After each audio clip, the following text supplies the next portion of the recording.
प्रभु यीशु मसीह के जी उठने की महासामर्थ्य की आप सबको बहुत बहुत बधाई हो। मैं और मेरा परिवार आप सबको जी उठने के दिन पर बधाई देता है। आज हम सब एक दूसरे के साथ happy Easter, happy resurrection day कह के एक दूसरे के साथ अपनी खुशी को शेयर कर रहे हैं। लेकिन उससे बढ़ करके आज प्रभु हमें रिमाइंड करवाना चाहते हैं कि क्या हम प्रभु के जी उठने के उद्देश्य को समझ पा रहे हैं कि नहीं। प्रभु यीशु मसीह का क्या उद्देश्य था अपने आप को कब्र में लेके जाना और फिर के उसके बाद जी उठना। There is a purpose behind it. प्रभु हमें रिमाइंड करवाना चाहते हैं कि उस समय जब प्रभु यीशु मसीह को गाड़ा गया, एक कब्र में रखा गया, तो उसके सामने क्या है, एक पत्थर को लुढ़का दिया।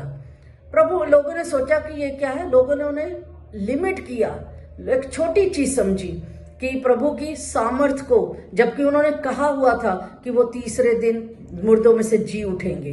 पहली बात जो हम सीख रहे हैं आज कि प्रभु को हम लिमिट ना करें, प्रभु को छोटी बात मत समझे, प्रभु को हल्के में मत लें। हमारा प्रभु महासामर्थी प्रतापी परमेश्वर है, वो बड़े बड़े कार्य हमारे जीवन में कर सकता है।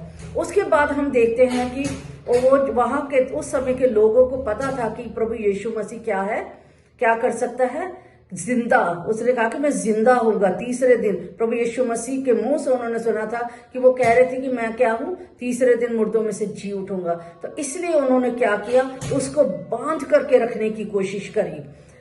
वहां पर एक बड़ा पत्थर जिसको कि वो उठा नहीं पाते, कोई भी उठा नहीं पाता था उस पत्थर को, इसलिए वचन में लिखा कि उसको लुढ़का करके उसके कब्र के सामने रखा। उसके बाद उस समय के रोमन साम्राज्य की परंपरा के अनुसार एक बड़ी छाप उसके ऊपर लगा दी, स्टैंप लगा दी। उसके बाद पहरा बैठा दिया। मतलब प्रभु को कैद करके रखने की उन्होंने कोशिश करी कि ये सारी चीजें क्या है, प्रभु को अंदर रखेंगी, उसको बाहर आने नहीं देंगी। लेकिन आप सबको पता है कि हमारा प्रभु यीशु मसीह उन सारी चीजों को हटा करके, उस छाप को तोड़ करके, पहरेदारों को दूर करके, मेरा प्रभु यीशु हमारे लिए उस पत्थर को भी पत्थर पर पत्थर ना रहा, उन सारी चीजों को दूर करके हमारे लिए जिंदा हो गया। आज प्रभु हमसे यही चाहते हैं कि मैंने ये सारी चीजों को दूर करके मैं आप सबके लिए जिंदा हुआ। वचन में लिखा है कि जैसे प्रभु यीशु मसीह उस समय हमारे लिए जिंदा हुए,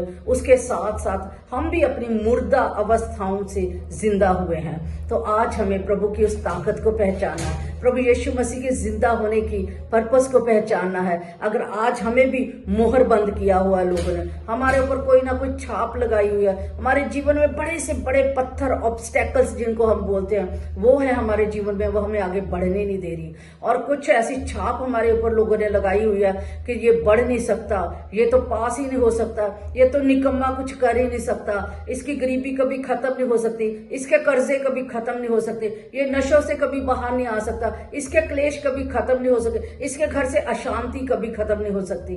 तो मेरा प्रभु ये सब चीजों को दूर करने में सामर्थी है, लेकिन हमने उसके पर्पस को पहचाना। आज प्रभु हमें जिंदा, हमारी मुर्दा अवस्थाओं से जिंदा करने के लिए हमें फिर से रिमाइंड करवाने आया है कि मैं प्रभु तुम्हारा मरा हुआ नहीं, मैं जिंदा हूं। अगर प्रभु जिंदा है तो हम भी आज जिंदा हैं।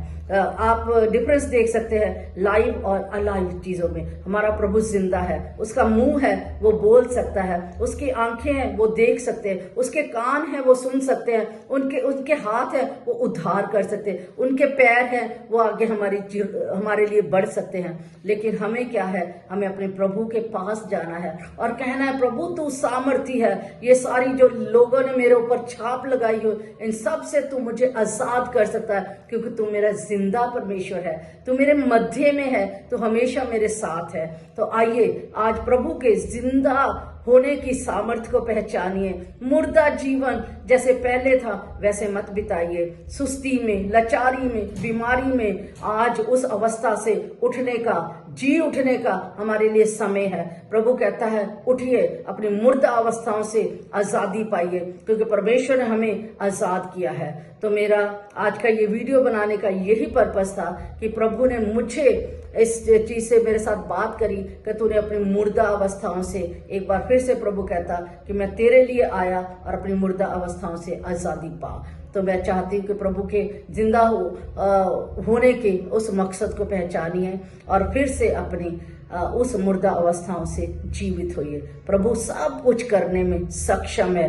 He is an able God. वो सब कुछ कर सकता है, इम्पॉसिबल को पॉसिबल कर सकता है। कुछ भी हमारे जीवन की अवस्थाएं हैं, प्रभु हमें शांति, आनंद, तसल्ली, कर्जों से मुक्त, बीमारियों से मुक्त और नशों से मुक्त करने की सामर्थ्य रखता है। हमें आजाद करेगा, वो जरूर आजाद करेगा।